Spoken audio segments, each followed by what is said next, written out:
padamu, tinggal dalam indahnya dekapan kasih-Mu.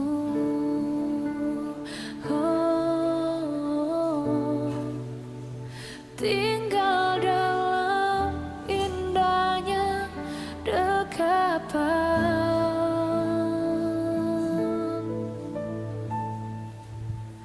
kasih-Mu.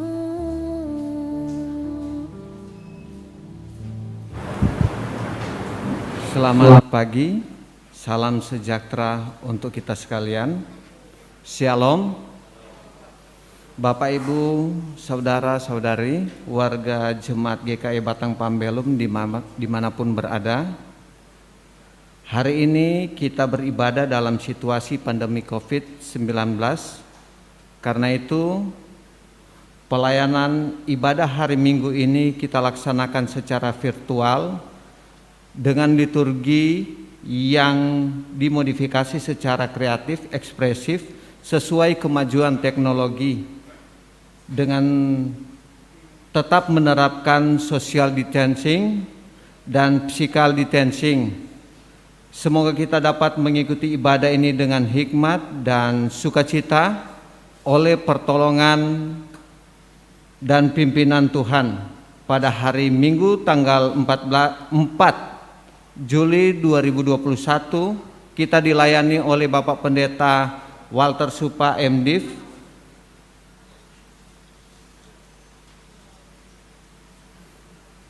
dan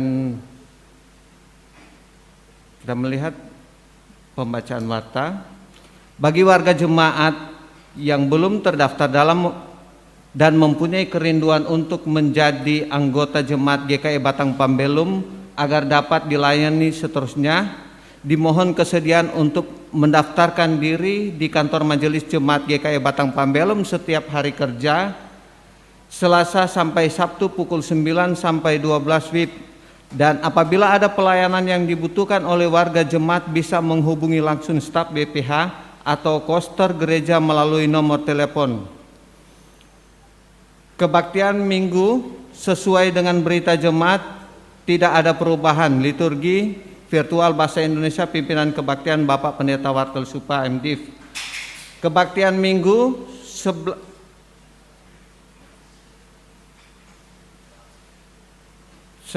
Juli pukul 8 sesuai dengan berita jemaat, tidak ada perubahan. Hari Perempuan GKI pimpinan kebaktian Bapak Pendeta Walter Supa MDiv. Kebaktian SPRP Minggu tanggal 4 tempat Gereja Batang Pambelum, petugas Bapak Pendeta Walter Supa MDiv, Elsa Febrianti atau mahasiswi PPL, Aska Apriani, dan akan dilaksanakan pukul 17 atau jam 5 sore. Kebaktian syukur mengenang 1 tahun almarhum Resin Encon, Minggu tanggal 4 Juli 2021, tempat keluarga Maris Siman, alamat Jalan GO Bos Induk, dan akan dilaksanakan pukul 12 sampai selesai siang nanti. Kebaktian SPPer Jumat tanggal 9 secara virtual, petugas Ibu Pendeta Novia Sari STH, Diakon Desi Anggraini, dan akan dilaksanakan pukul 18.30 WIB. Kunjungan pelayanan jemaat rumah akan dilaksanakan pada hari Selasa tanggal 6 Juli 2021, tempat keluarga Sanon Gawei, alamat Jalan GO Bos Induk, depan panti asuhan, pukul 17 atau jam 5 sore. Majelis Jemaat GKI Batang Pambelum mengucapkan selamat ulang tahun kelahiran dan selamat ulang tahun pernikahan bagi warga jemaat dalam minggu ini dari tanggal 4 sampai 10 Juli 2021. Tuhan memberkati kehidupan dan rumah tangga saudari, amin.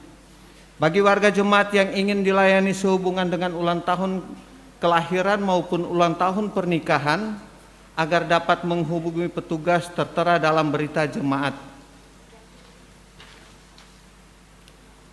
akan dilaksanakan peneguhan nikah dan pemberkatan nikah di Gereja Batang Pambelum Sabtu tanggal 24 Juli 2021 pukul 9 WIB.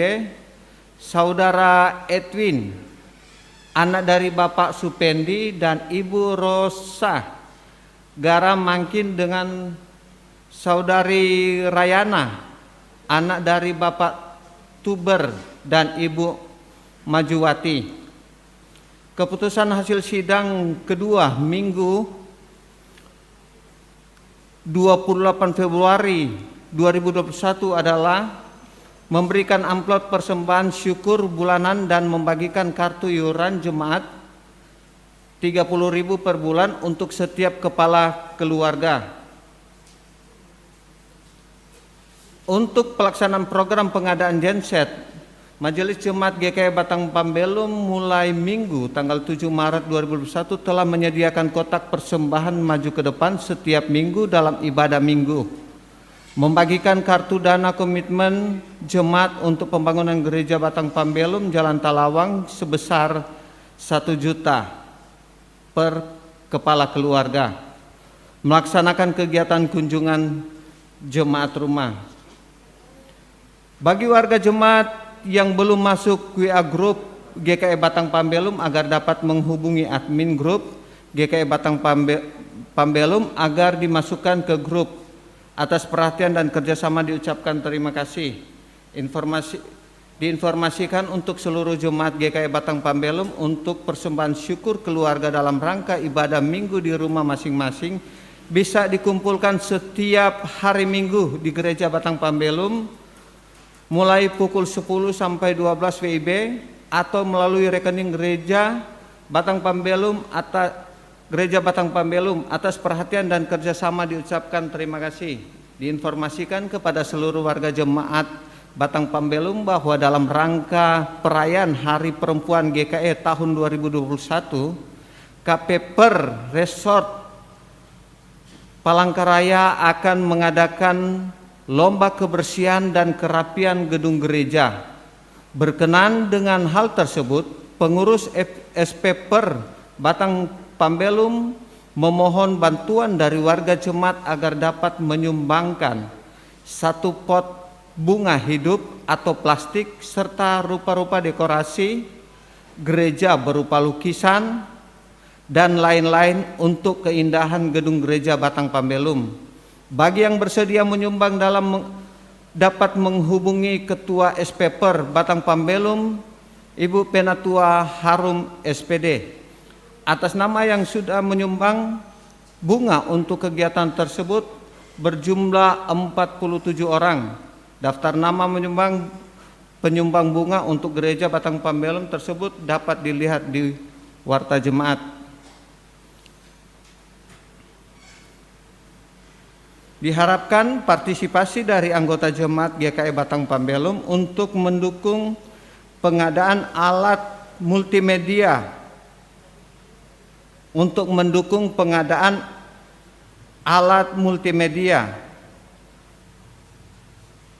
PC sebagai berikut: PC tambah monitor, handycam tambah tripod, dan billboard.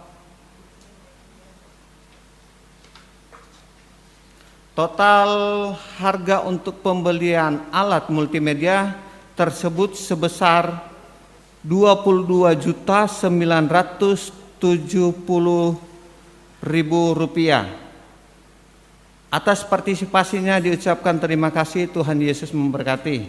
Diinformasikan untuk seluruh jemaat GKI Batang Pambelum untuk persembahan syukur sekolah hari Minggu atau SHM di rumah-rumah bisa dikumpulkan setiap hari Minggu di Gereja Batang Pambelum mulai pukul 10 sampai 12 WIB.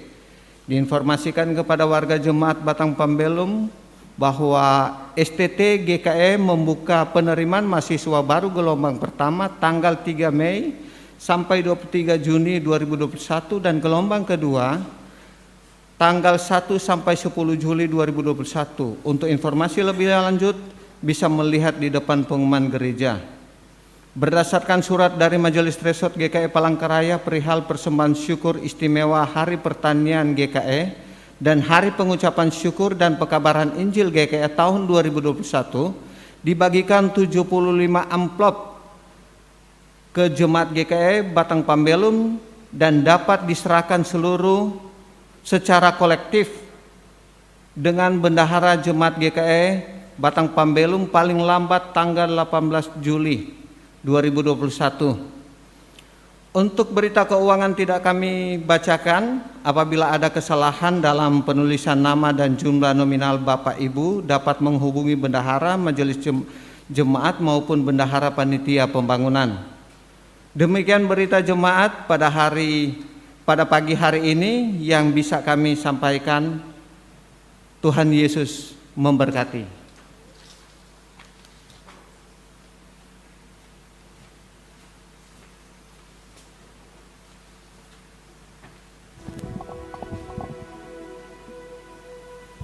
Selamat pagi, salam sejahtera bagi kita sekalian. Salam. Bapak Ibu, saudara-saudari warga Jemaat GKI Batang Pambelum, dimanapun berada, hari ini kita beribadah dalam situasi pandemi COVID-19. Karena itu, pelayanan ibadah hari Minggu ini kita laksanakan secara virtual dengan liturgi yang dimodifikasi secara kreatif ekspresif sesuai dengan kemajuan teknologi. Bapak Ibu sidang jemaat yang kasih dalam Tuhan, semoga kita dapat mengikuti ibadah ini dengan hikmat dan sukacita oleh pertolongan Tuhan.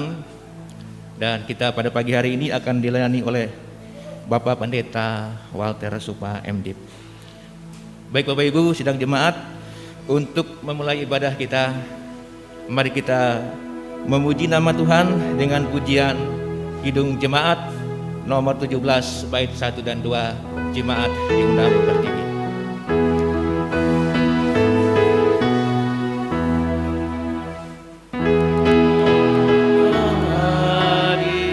Pada saat ini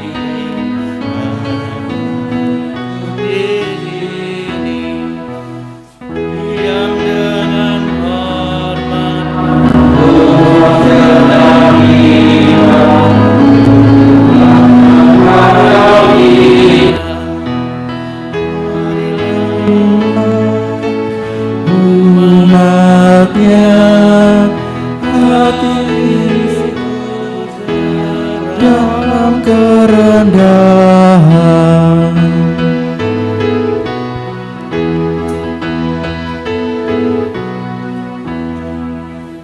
Tuhan Allah hadir yang dimuliakan dalam sorga siang malam. Suci, suci, suci untuk selamanya dinyanyikan malah sorga. Ya Allah, terimalah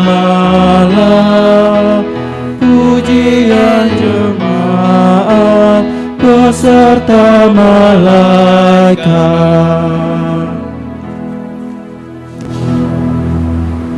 Pertolongan kita adalah dalam nama Tuhan yang menjadikan langit dan bumi. Kasih karunia dan damai sejahtera dari Allah Bapa kita dan dari Tuhan Yesus Kristus menyertai kamu. Amin. Silakan duduk kembali. Sidang jemaat yang dikasih dalam Tuhan, kita memuji nama Tuhan kembali, kali ini dari Kidung Jemaat nomor 27 bait yang pertama.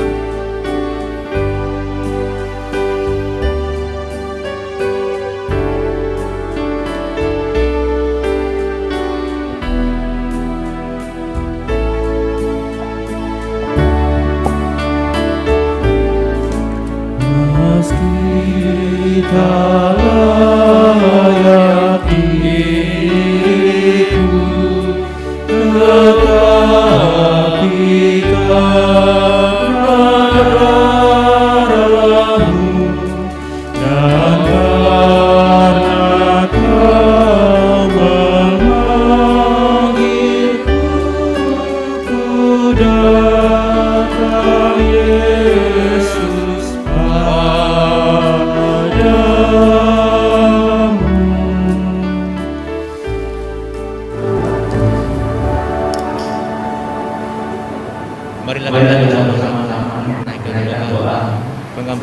mengucapkan syukur, kita bersama-sama.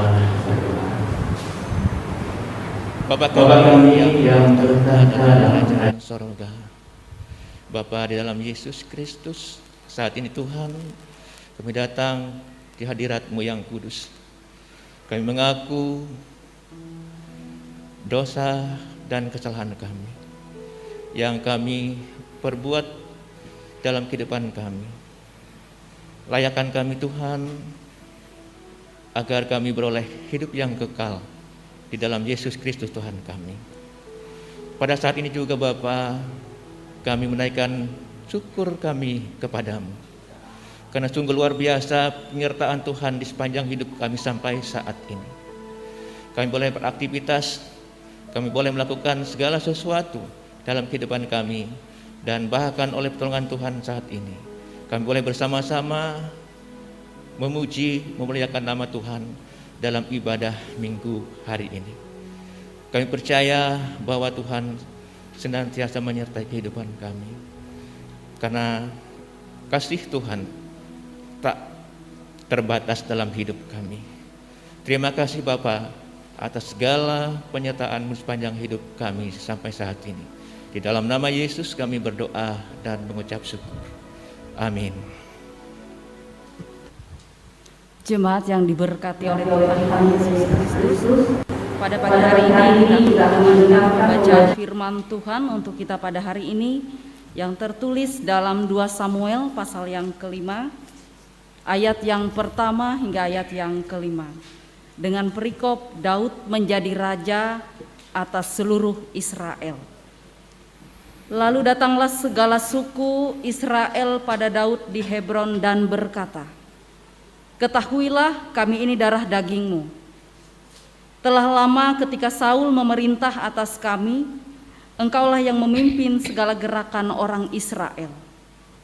Dan Tuhan telah berfirman kepadamu, engkaulah yang harus mengembalakan umatku Israel, dan engkaulah yang menjadi raja atas Israel." Maka datanglah semua tua-tua Israel menghadap raja di Hebron. Lalu Raja Daud mengadakan perjanjian dengan mereka di Hebron di hadapan Tuhan. Kemudian mereka mengurapi Daud menjadi raja Israel, menjadi raja atas Israel. Daud berumur 30 tahun pada waktu ia menjadi raja. 40 tahun lamanya ia memerintah. Di Hebron ia memerintah atas Yehuda 7 tahun 6 bulan. Dan di Yerusalem ia memerintah 33 tahun atas seluruh Israel dan Yehuda. Demikianlah firman Tuhan untuk kita pada hari ini. Hendaklah perkataan Kristus diam dengan segala kekayaannya di antara kamu. Amin.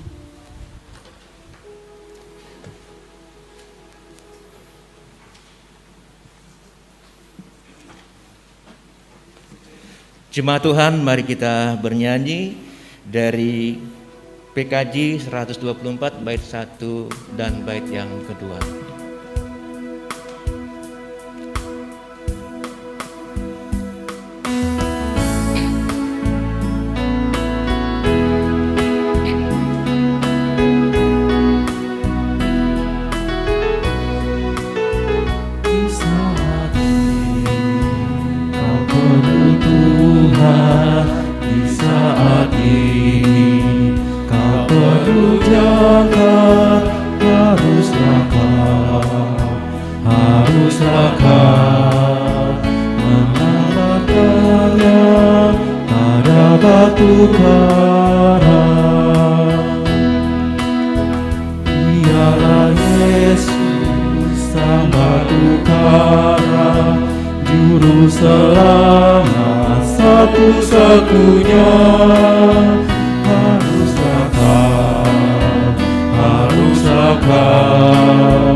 Saat ini tak perlu saat ini. Janganlah diam, haruslah kau teguh berpaut pada batu karang. Tuhan Yesus sang batu karang, juru selamat satu-satunya. Haruslah kau menambatkan diri pada batu karang.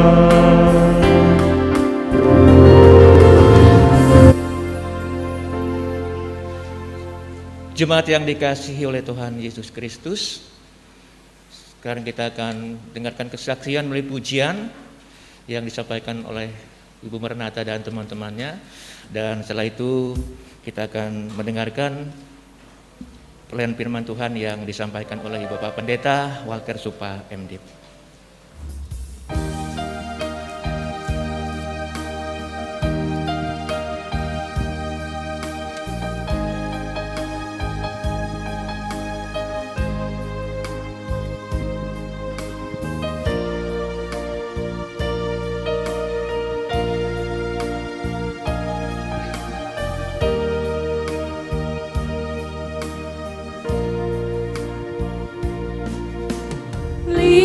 Lihatlah, hai manusia, yang sedang terjadi di dunia ini. Bumi bergoncang, laut, darat, udara bergelora.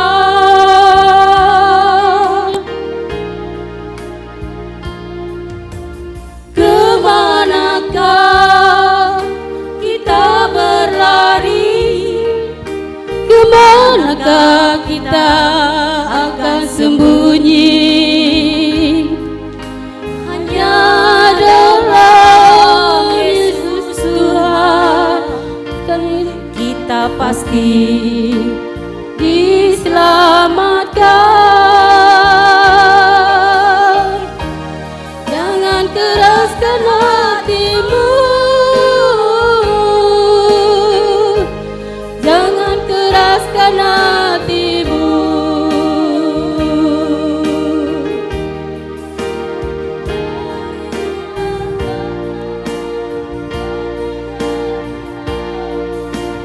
Sembah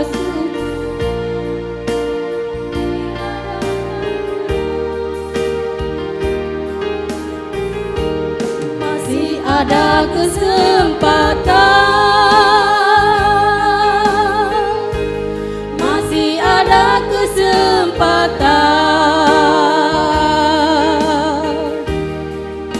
Tuhan Maha Pengasih, Dia Maha Penyayang.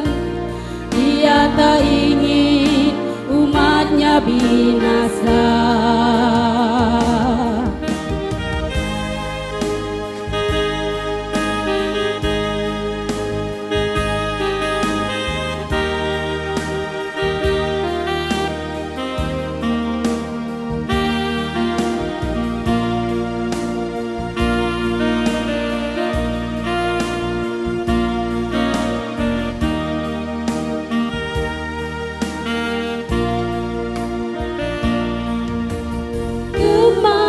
Kemanakah kita berlari? Kemanakah kita akan sembunyi? Hanya dalam Yesus Tuhan kita pasti diselamatkan. Jangan keraskan hatimu, jangan keraskan hatimu.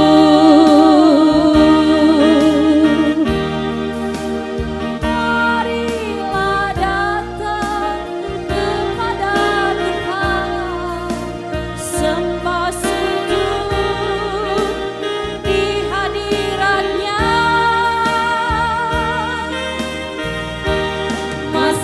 ada kesempatan, masih ada kesempatan. Tuhan Maha Pengasih, Dia Maha Penyayang, Dia tak ingin umatnya binasa. Tuhan Maha Pengasih, Dia Maha Penyayang, Dia tak ingin umatnya binasa.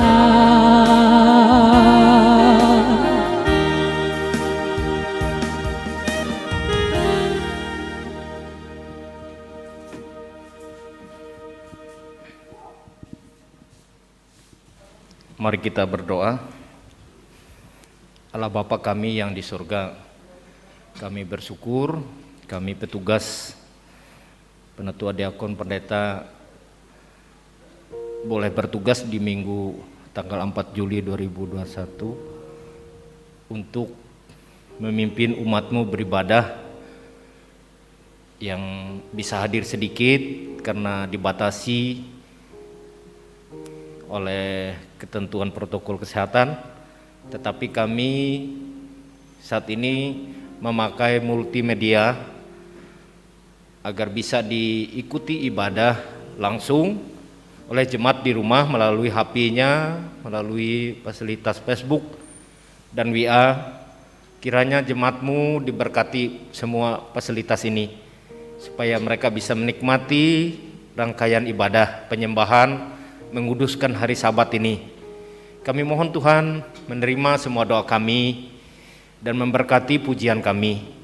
Dan kami mohon juga Tuhan menaruh kuasa-Mu ke hati kami, dan kami mau membuka hati telinga kami dan mau konsentrasi menghayati firman Tuhan, karena kami merasa firman Tuhanlah yang membentuk hidup kami, yang mengarah hidup kami kepada hal yang benar, hal yang baik, hal yang berguna, bahkan yang menyelamatkan kami. Berfirmanlah kepada kami ya Allah, kami siap dan sangat mempercayai firman Tuhan itu sangat berguna bagi diri kami. Di dalam kuat kuasa Roh Kudus kami mohon pertolongan. Amin. Sesuai almanak gereja kita diambil dari Markus pasal 6 ayat 1 sampai yang ke-13. Yang demikian bunyinya. Yesus ditolak di Nazaret. Yesus mengutus ke-12 rasul. Kemudian Yesus berangkat dari situ dan tiba di tempat asalnya, sedang murid-muridnya mengikuti dia. Pada hari Sabat, ia mulai mengajar di rumah ibadat, dan jemaat yang besar takjub ketika mendengar dia dan mereka berkata, dari mana diperolehnya semuanya itu?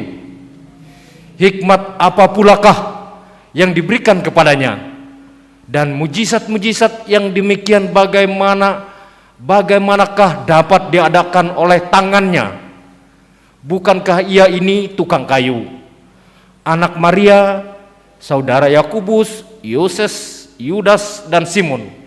Dan bukankah saudara-saudaranya yang perempuan ada bersama kita? Lalu mereka kecewa dan menolak dia.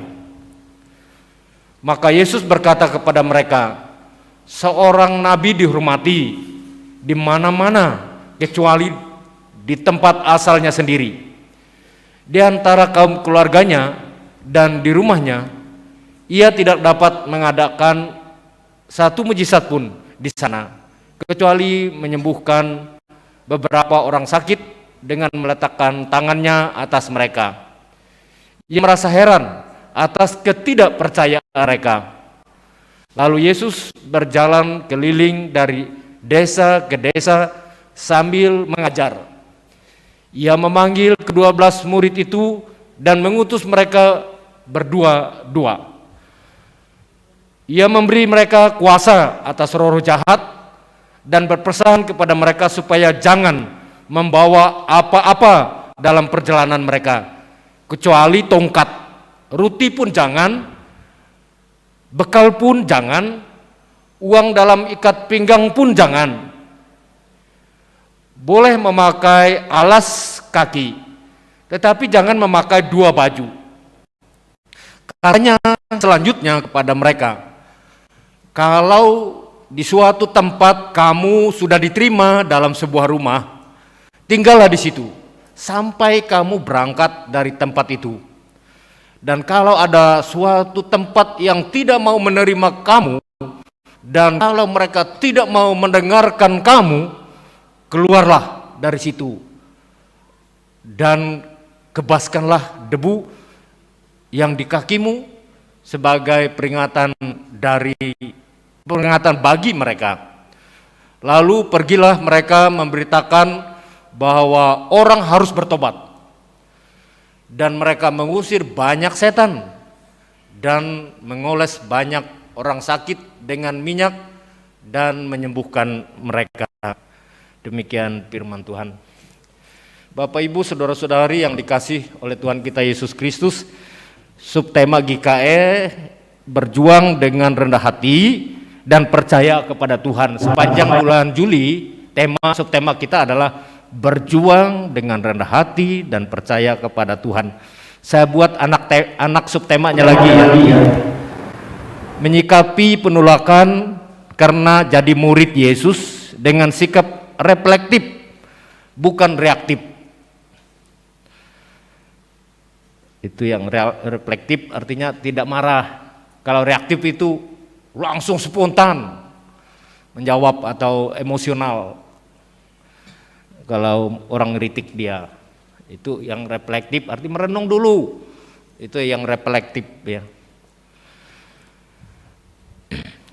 Bapak Ibu saudara-saudari jemaat yang beribadah, sebagian di gereja, sedikit yang di gereja ya.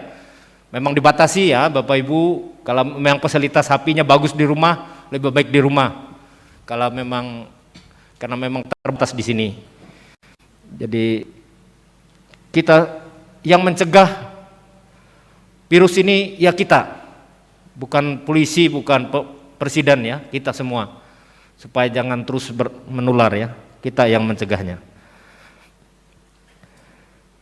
Bapak Ibu saudara-saudari jemaat yang dikasih oleh Yesus Kristus,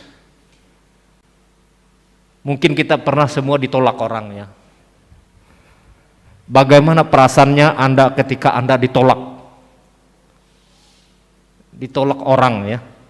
Misalnya ditolak di sekolah, maunya daftar di sekolah ini, tahu-tahu enggak bisa, apalagi sekarang sistem zona dan sebagainya. Rasanya enggak enak ya. Ditolak dari tempat bekerja atau dari mau melamar enggak diterima, artinya ditolak ya. Sudah mantap rasanya, syaratnya sudah lengkap, kok ditolak. Nah kalau anak muda-mudi, kita semua pernah anak muda-mudi ya. Karena kalau setingkat kami mungkin jarang pacaran, langsung jadi gitu ya. Tapi zaman sekarang tidak semua, karena banyak ada kebebasan. Ditolak pacar, gimana rasa ditolak pacar? Atau ditolak orang yang kita taksir. Selanjutnya ditolak keluarga, seandainya dari tengah keluarga kita ditolak, ada masalah ya. Ditolak dari kampung, Yesus ditolak dari kampung ya, dari kampungnya sendiri Nazaret tadi. Padahal dia mestinya dibangga-banggain. Ada seorang tokoh yang berasal dari kampung ya. Ditolak dari gereja, ditolak di tengah masyarakat, bagaimana rasanya? Pasti marah, jengkel, sakit hati, benci. Bahkan ada yang malah sampai putus asa, frustasi dan lain-lain. Dan itu saya pikir lumrah. Karena kita semua ingin dihormati, ingin diakui, ingin dicintai, ingin diterima dan seterusnya. Itu lumrah kalau kita ditolak pasti sakit hati. Nah, kita lihat Yesus, bagaimana sikap Yesus? Sebenarnya Yesus ini kan dari kampung asalnya dia datang kembali. Setelah dia diungsikan dari Mesir ke Mesir, dia kembali mestinya disambut. Buat puting. Kalau sekarang orang mau idol dari Palangkaraya, dari Kalimantan Tengah atau dari provinsinya masing-masing sampai ke bidang pariwisata, menyarankan semua kita mendukung putingnya agar dia bisa popularitas semakin. Nyatanya Yesus ini enggak ya di Nazaret, malah tidak disambut gitu ya, diterima, bahkan dilecehkan. Bapak Ibu yang dikasihi oleh Yesus Kristus, apa alasan orang Nazaret menolak Yesus? Ada dua yang saya lihat, kita bisa lihat tadi lah. Stigma terhadap pekerjaan keluarganya, karena ayahnya tukang kayu. Jadi dulu lapangan pekerjaan sedikit, tukang, petani, peternak, habis itu petugas agama, habis itu ya belum ada pemerintahan gitu ya, masih belum, anggaplah belum ada, oke lah, adalah kerajaan-kerajaan sudah ya, ada 5 ya, belum ada kantor-kantor apa, pertanian macam-macam ya. Sekarang banyak lapangan pekerjaan,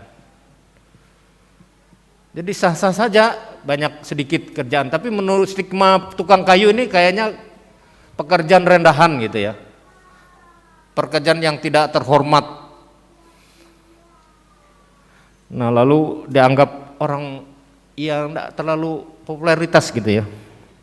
Mungkin pedagang sudah ada ya lapangan pekerjaan waktu itu, agak terhormat. Sampai sekarang pedagang agak terhormat ya.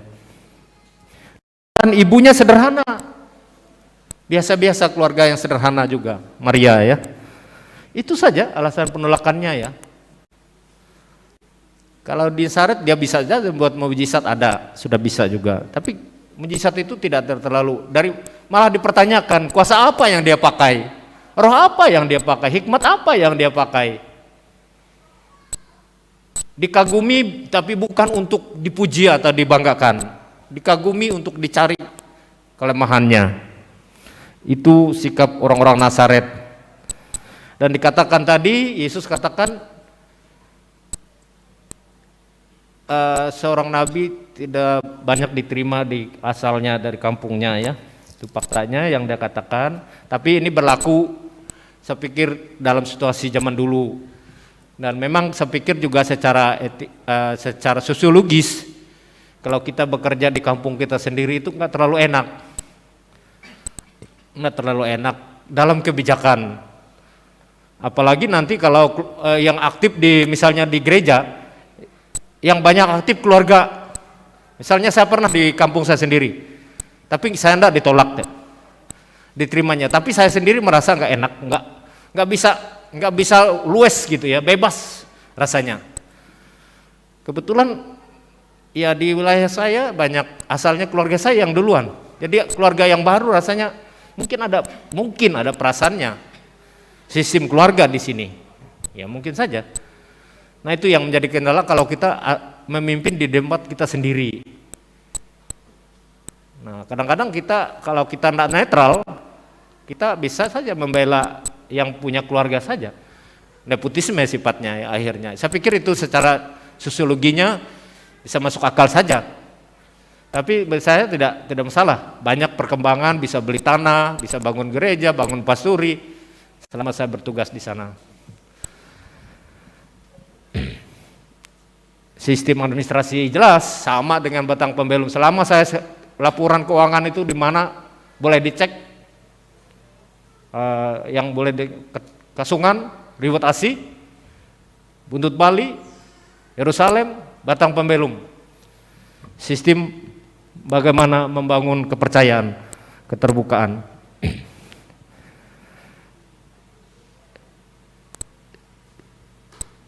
Sikap Yesus ketika ditolak, ini yang perlu kita lihat, yaitu reflektif, bukan reaktif. Hampir tidak terlalu kita lihat apa sikapnya ya, diam aja. Lebih baik ambil posisi diam gitu ya. Tidak ambil pusing, bisa membahasakan kata sifatnya. Tidak protes, tidak menggugat. Walau nama baiknya dicemar gitu ya. Benarnya ada kewenangan, apalagi zaman sekarang. Saya salut juga dengan Jokowi ya. Bapaknya Bipang, orangnya pelunga-pelungu. Dikatakannya cukup besar, cukup keras penghinaan terhadap Jokowi ya. Tapi dia reflektif saja ya, demokratis saja untuk menanggapi kritik-kritik atau penolakan-penolakan tidak terima dengan kepribadian, sikap dan kebijakannya. Yesus terus memberitakan firman Tuhan, tidak peduli. Kenapa Yesus terus tidak peduli? Karena Yesus tahu bahwa yang dia perbuat itu benar adanya, bahkan dari Allah, bukan dari dirinya. Dan Yesus tahu tidak semua orang menolak Yesus, tetapi ada banyak juga yang menerima, mengagumi, meneladani, mengikuti dan mempercayai Yesus sebagai Tuhan dan Juru Selamatnya. Contohnya Nikodemus ya, dalam Yohanes pasal 3, ahli agama, ahli Taurat, bagian dari imam. Diam-diam dia mengagumi Yesus, dan banyak lagi. Bahkan buktinya, ada yang bersedia jadi murid Yesus 12 orang. Ketika Yesus memohon mereka, bahkan oleh karena mereka bersedia dan percaya, Yesus minta mereka jadi murid, dan mereka bersedia. Walaupun tidak ada bekal secara material, namun diberi bekal berupa harta rohani, harta surgawi, cukup besar diberikan. Tapi harta surgawi tidak ada, yaitu dengan pengutusan, dengan diberi kuasa atas roh-roh jahat, atau tadi dikatakan yang boleh dibawa atau dipakai ketika diutus, tongkat dan alas kaki. Bayangkan tadi dikatakan yang tidak boleh dibawa kalau mau jadi utusan Tuhan, jadi murid Tuhan. Tidak boleh bawa roti. Bayangkan tidak boleh bawa sangu ya. Tidak boleh bawa bekal, tidak boleh bawa uang. Tidak boleh bawa 2 baju. Keterlaluan kalau nggak ada baju di badannya. Tidak boleh terlalu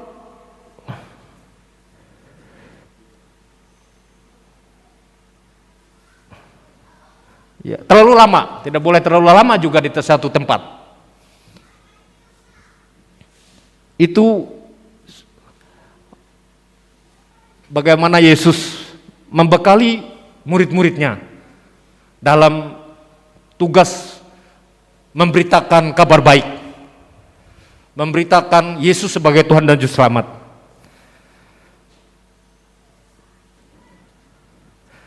Kenapa? Karena kita yakin ya, memang dari awam suku Lewi memang kewajiban jemaatlah. Para imam atau pemberita firman Tuhan itu yang memberi makan untuk mereka, yang memberi tempat tinggal bagi mereka, yang memberikan sangu. Bukan berarti Yesus mengatakan tidak perlu uang, tidak perlu makanan, tidak perlu baju. Bukan ya. Yesus melarang itu supaya konsep kalau mau kerja jadi pendeta, jadi penginjil, jadi termasuk diakon ya, dan guru-guru aktif di gereja, bukan konsep mencari uang, malah mengabdikan diri. Kalau kita konsep mencari uang, repot kita ya, hilang Yesusnya, atau kita lupa dengan Yesus karena terlalu kaya atau ya sibuk dengan urusan itu. Makanya itu Yesus katakan jangan. Nah, apalagi uang. Paulus katakan dalam 2 Timotius 6 ayat 10, akar dari segala kejahatan adalah uang. Makanya kalau saya jadi ketua jemaat, ketat keuangan. Kalau enggak ketat, yang bikin kita ribut, kelahi, tuduh menuduh, iya kalau keuangannya enggak jelas, nggak bisa maju kita ya kalau keuangannya enggak jelas. Karena akarnya di situ. Kalau saya pribadi ya melihat.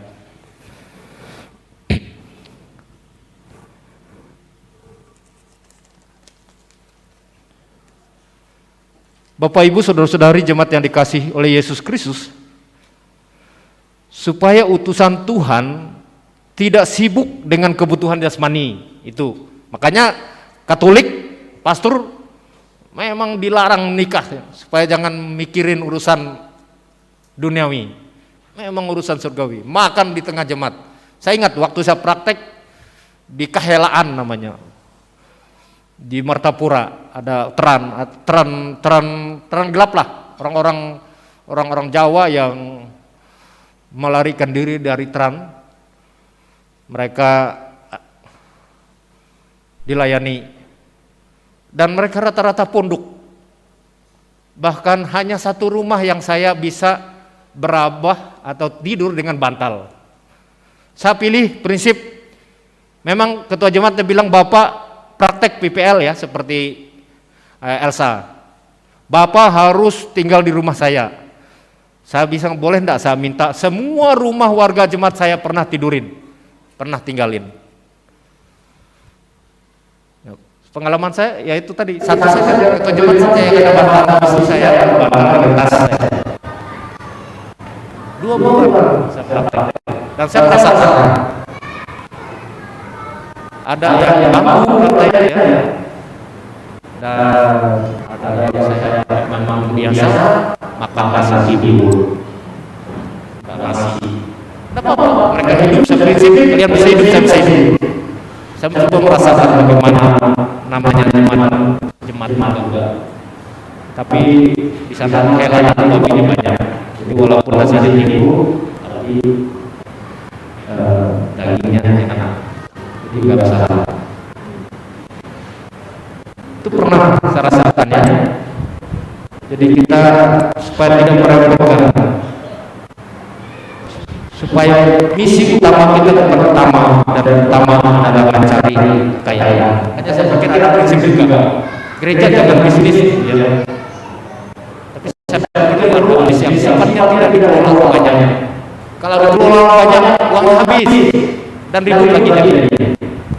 Misalnya bikin sarang, beli aset, dibeli tanah. Saya pikir bisa. Kalau kelola pasar,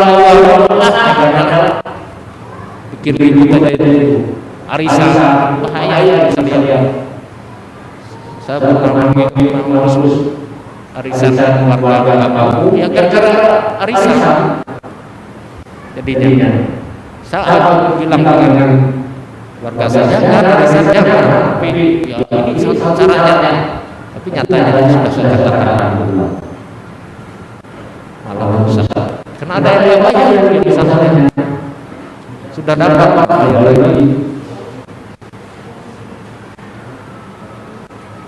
Ya, jadi bukan utama ya. Utama.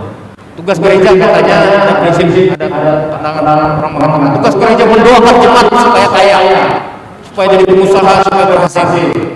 Itu saja tugas gereja. Pasti kesempurnanya banyak di Amerika kaya semuanya, kaya tadi, kaya harta.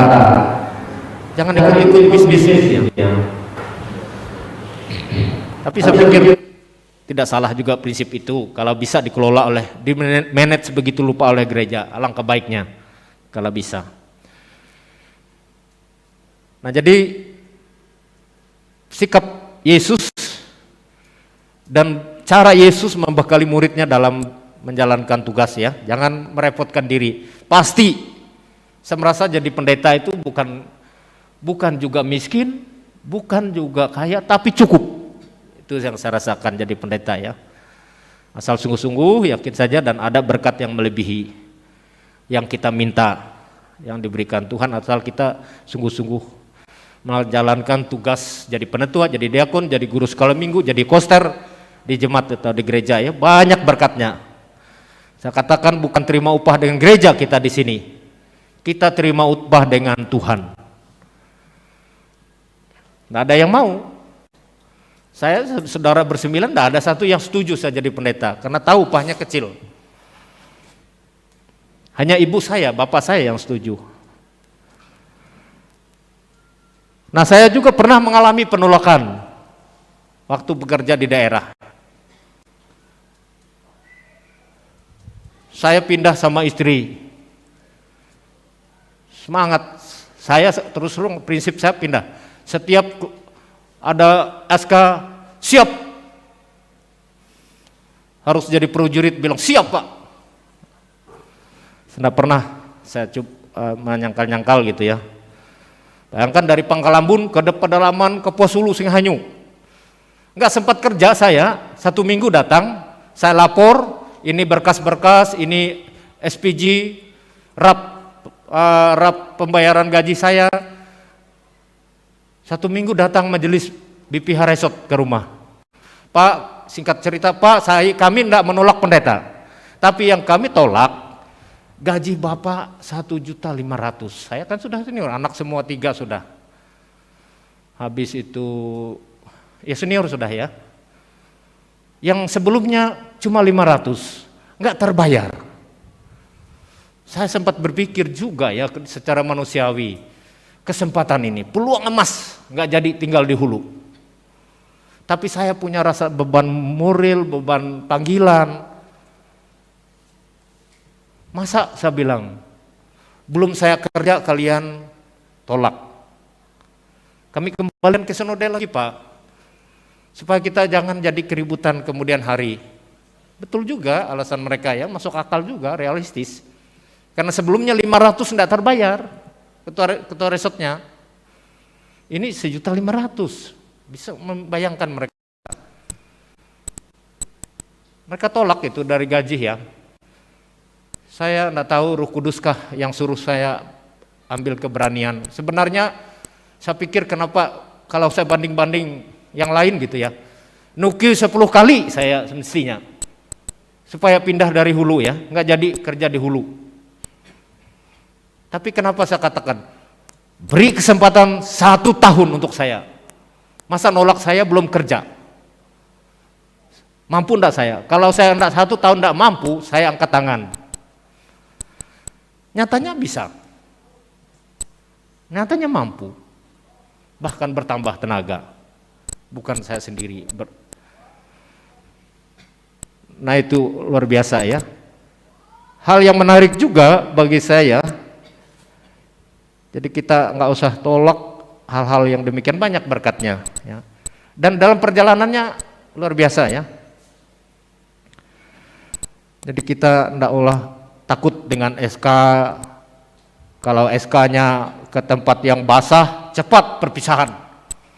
Kalau SK-nya ke tempat yang kering, buat provokator, bertahan, supaya jangan pindah. Itu banyak ya kejadian begitu ya. Bagi saya di kota dan di desa sama.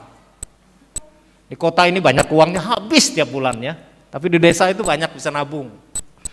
Itu enak, sedikit tapi bisa berkatnya luar biasa. Karena di sini bergerak sedikit udah habis, udah pakai uang ya. Kegiatan banyak. Tapi tidak berkekurangan terus, sama saja ya, nggak apa-apa. Dan saya sedikit curhat dengan jemaat ya. Saya datang ke Palangkaraya memang yang usul lewat telepon. Pak, bisakah saya ke Palangkaraya, anak saya sudah mulai kuliah? Hak Bapak. Itu jawaban orang dari Sinode ya. Hak Bapak. Karena Bapak sudah semua di pedalaman.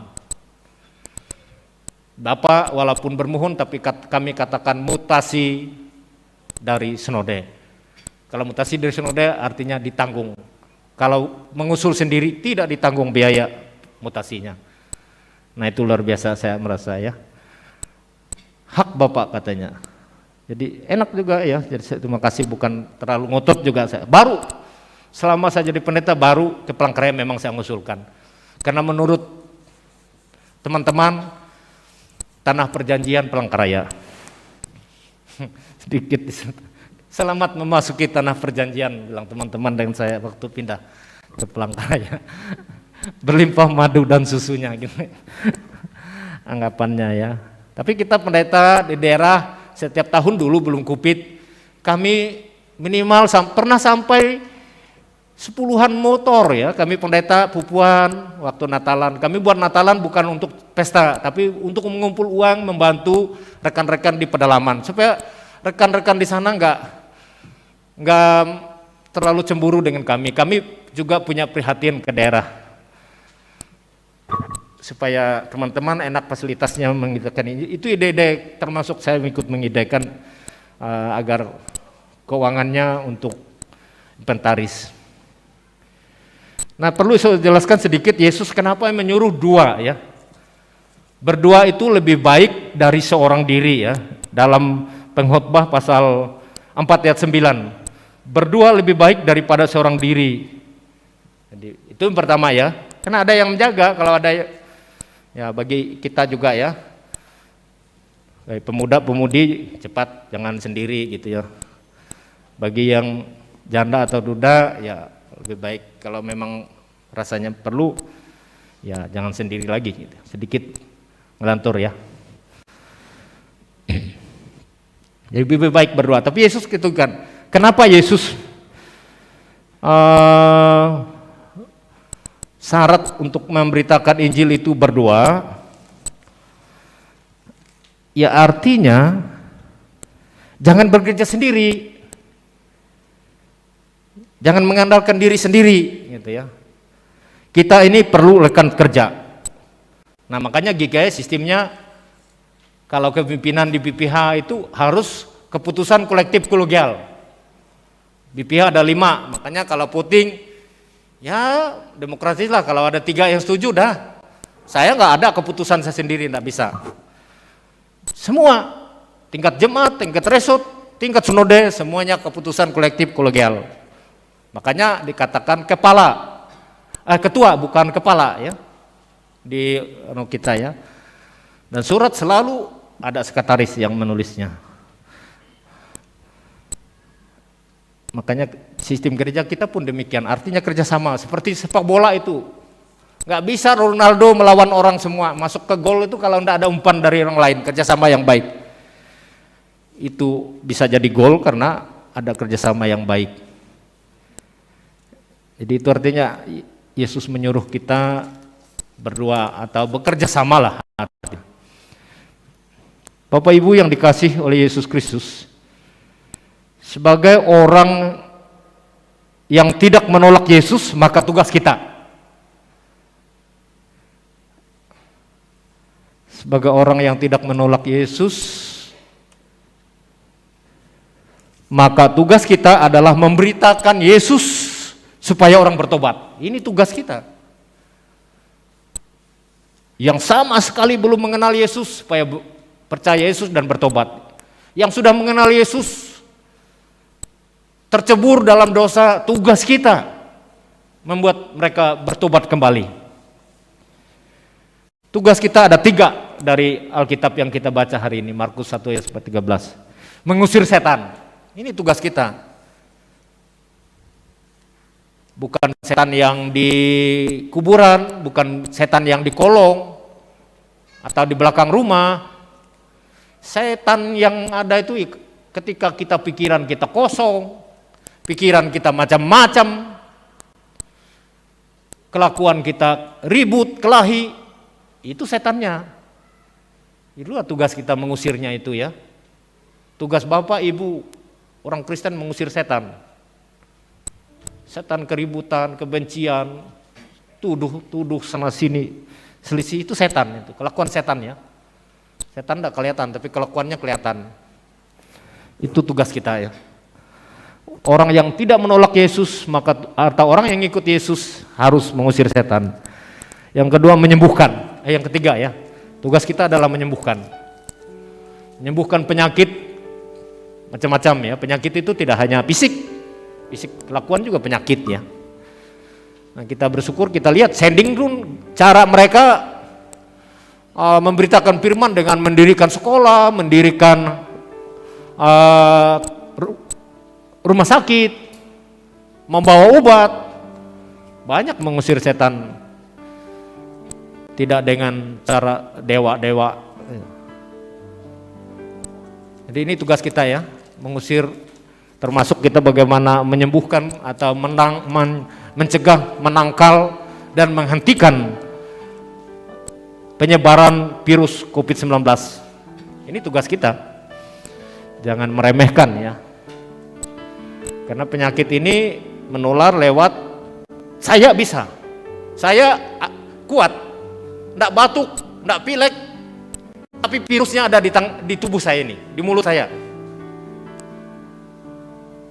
Tapi Bapak Ibu yang enggak sehat, imunnya enggak kuat mungkin saya katakan, bukan saya menganggap dia sehat ya. Karena dekat, karena tidak jaga jarak, akhirnya tertular. Jadi korban kalau enggak kuat. Ini virus ini kayaknya enggak luar biasa ya. Kalau enggak luar biasa enggak repot dunia dan pemerintah ini.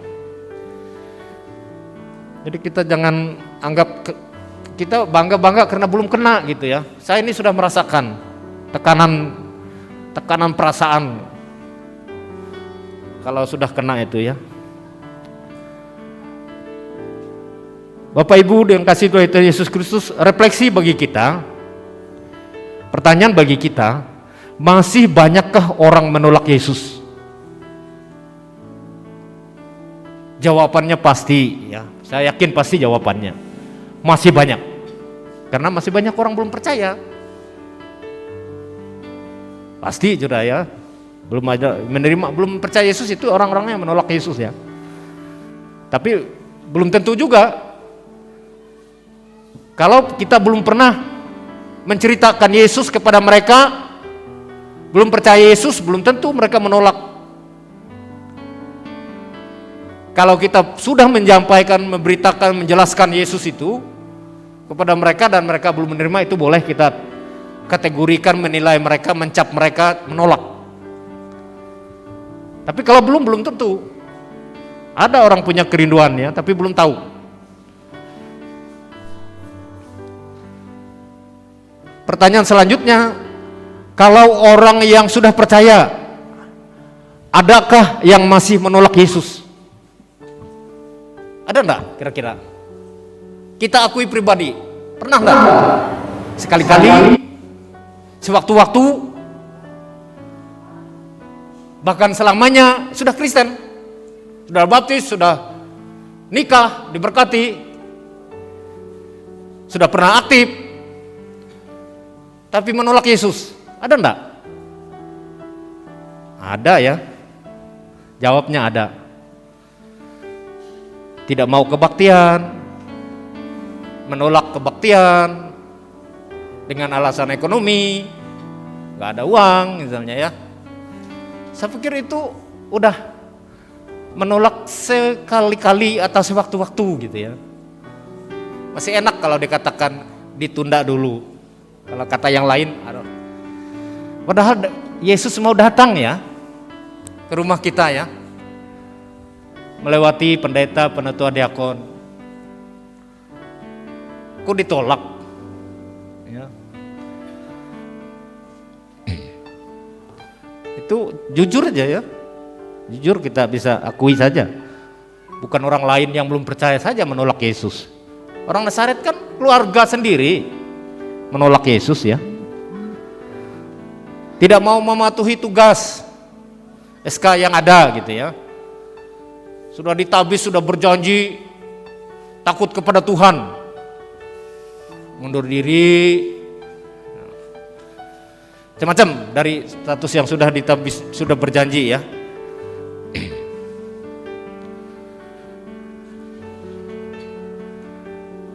Ini kata kita jujur saja, saya juga pernah juga yang sekali-kali sewaktu-waktu. Tapi banyak yang selamanya pindah agama ya. Warga jemaat kita karena kawin, karena jabatan. Ada yang menolak Yesus karena kawin, karena jabatannya ya. Sanggup meninggalkan Yesus Tuhan dan Juru Selamatnya.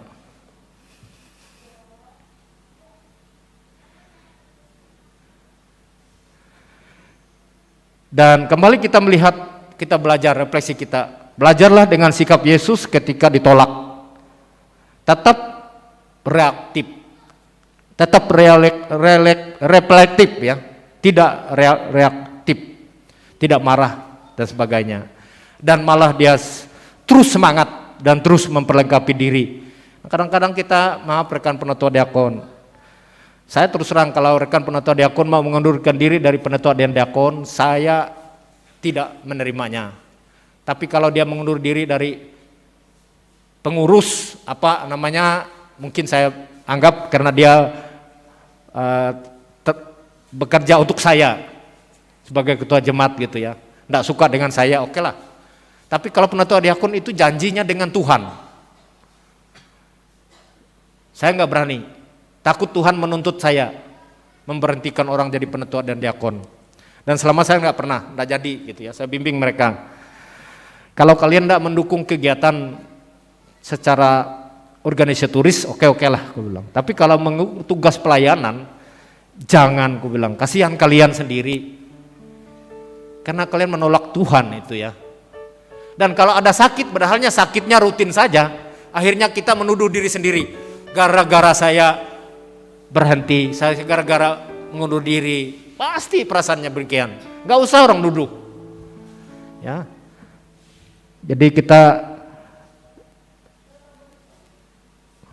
janganlah gitu ya, setia, rajin, terus memberitakan dengan cara-cara kita ya.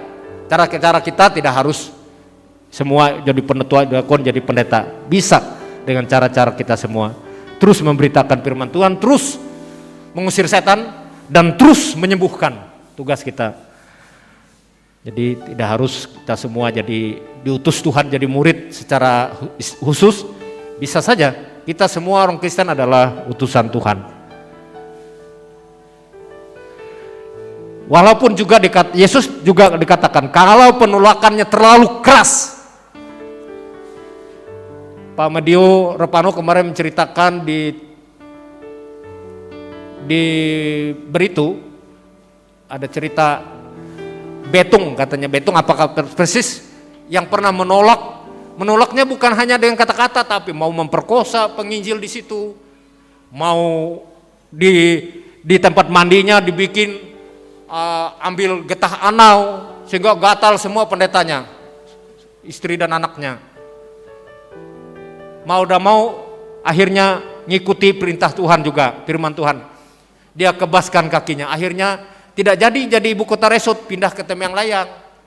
Mestinya di situ asalnya. Titik tolaknya ke Beritu Selatan, Temyang Layang itu ya, Beritu Timur. Bukan di Temyang Layang asalnya. Saya lupa nama pendeta Jermannya. Yang ditolak dengan cara yang keras. Baru. Jadi jangan hanya tolak karena tanda tangan ini itu, janganlah kebas kaki dari posturi ya. Itu ya. Kasihan tentang pembelum nggak seberapa kerasnya. Jadi sah saja menolak ya. Nggak apa-apa, itu hak demokratis. Tapi kalau terlalu keras, saya bisa ngebaskan kaki ya. Debu kaki saya. Berat itu ya. Itu saja nggak terlalu berat sumpahnya, tapi berat bagi Tuhan ya. Yang kedua, jangan berhenti, jangan putus asa karena penolakan. Kita terus menjadi saksi, terus memberitakan kabar baik supaya orang bertobat, terus mengusir setan, terus menyembuhkan orang sakit. Sakit tadi fisik, bahkan saya yakin fisik pun bisa ya. Kalau kita doa orang benar sungguh-sungguh. Dan seandainya Anda sembuh tapi mental kita kuat, sembuh juga namanya ya. Tuhan memberkati kita yang mendengarkan firman-Nya. Sedikit ya, lupa saya, konsep saya ada. Tadi saya hanya menekankan yang pendeta menolak gitu ya, ditolak. Tapi jemaat juga ya, saya baru ingat ini. Jemaat juga sering menolak ya, menolak ikut mendaftar di gereja yang kecil, ikut yang besar-besar. Karena gerejanya masih kayu gitu ya. Banyak jemaat juga bertingkah laku secara tidak sadar menolak Yesus. Tidak mau aktif di kegiatan gerejanya ya, itu sedikit. Dan saya ini jujur buka aja YouTube, banyak mengambil dari YouTube cerita ini ya. Tuhan berkati kita. Kita saat teduh sejenak.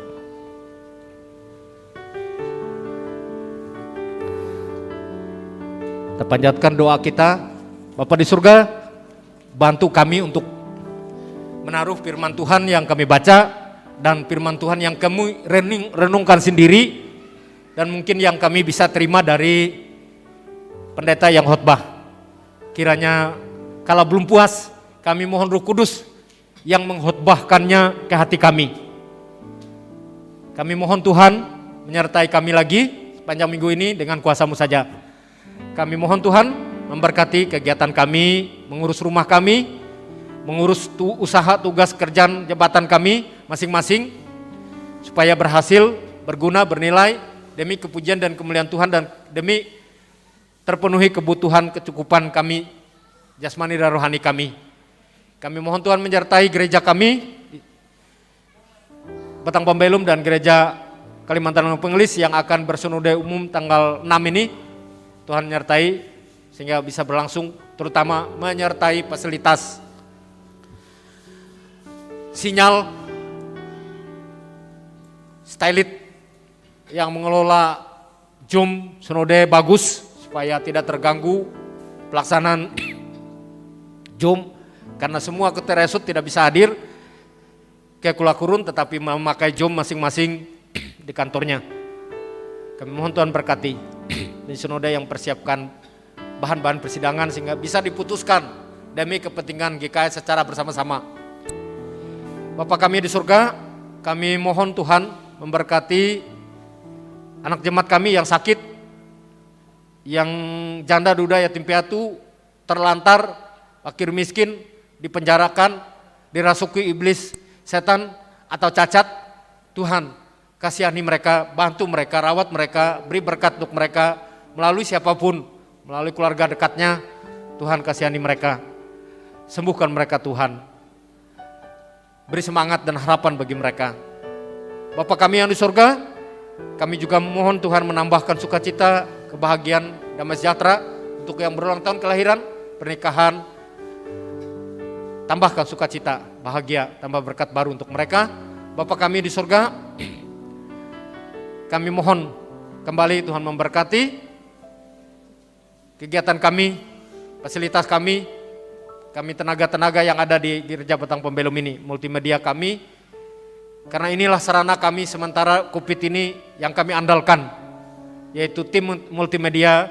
Kiranya mereka semakin hari dengan tulus ikhlas mengabdikan pikiran dan tenaga mereka, keahlian mereka untuk bersaksi, terus bersaksi atau menyadarkan kami supaya kami kuat iman kami, dan kalau kami terjerumus dalam dosa, kami akan bisa bertobat karena arahan, pengajaran yang kami dapat dari setiap kebaktian. Ya Bapa kami yang di surga, dengarkanlah seru doa umat-Mu ini. Khusus kami juga kembali minta lagi agar COVID-19 bisa kami cegah. Kami semua memperjuangkan cara merawat diri dan memperjuangkan cara mencegahnya, supaya dia tidak sesuka hatinya menghinggapi kami, tetapi oleh kekuatan Tuhan ada dalam diri kami, dia tidak bisa menggeruguti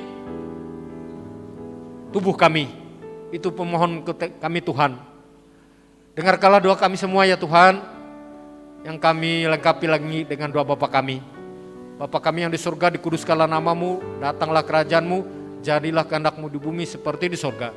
Berikanlah kami pada hari ini makanan kami yang secukupnya, dan ampunilah akan kesalahan kami, seperti kami juga mengampuni orang yang bersalah kepada kami. Dan janganlah membawa kami ke dalam pencobaan, lepaskanlah kami dari pedang jahat, karena Engkau yang punya kerajaan dan kuasa dan kemuliaan sampai selama-lamanya. Amin.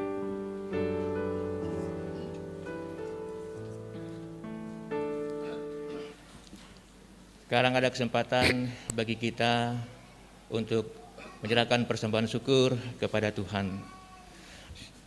Sebelumnya, mari kita dengarkan nas pengantar yang terdapat dalam Lukas 6 ayat 38 yang demikian bunyinya. Berilah dan kamu akan diberi, suatu takaran yang baik, yang dipadatkan, yang digoncang, dan yang tumpah keluar akan dicurahkan ke dalam ribaanmu. sebab ukuran yang kamu pakai untuk mengukur akan diukur kepadamu. Mari kita berdoa. Bapa Surgawi, terima kasih hanya oleh berkat-Mu kami boleh memberikan persembahan pada hari ini.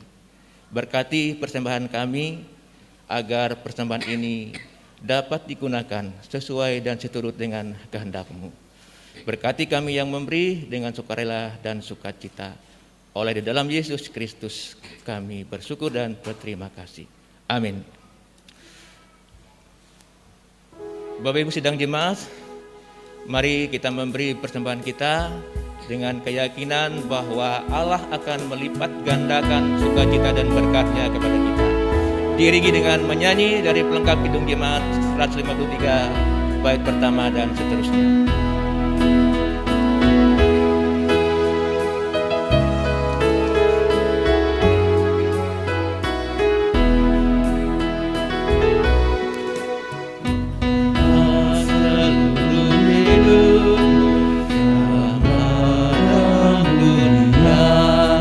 Tiap harta dan talentamu pergunakan baginya. Berkat Tuhan tersedia bagi orang yang meminta. Dia tahu yang kau butuhkan,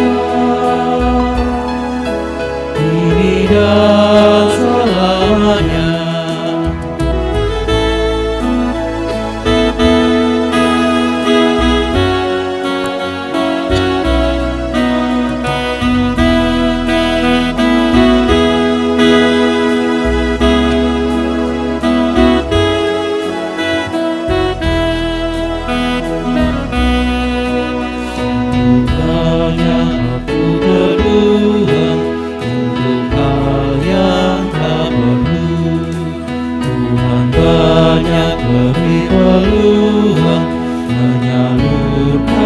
Kasih-Mu, berkat Tuhan tersedia bagi orang yang meminta. Dia tahu yang kau butuhkan, selamanya.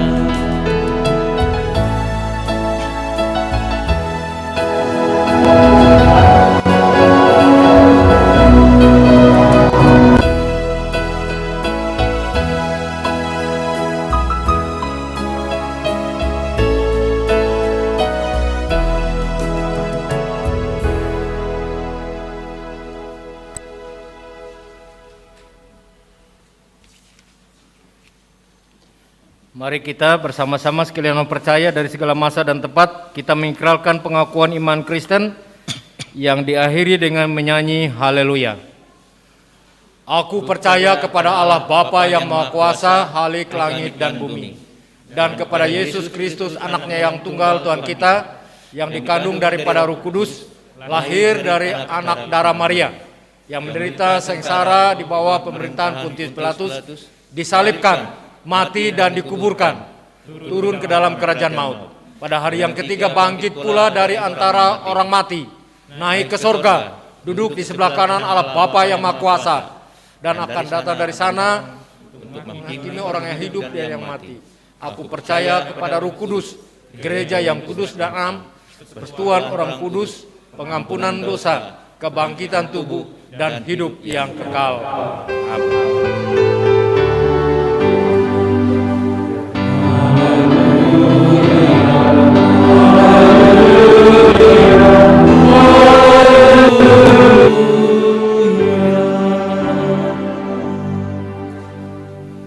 Terimalah berkat Tuhan.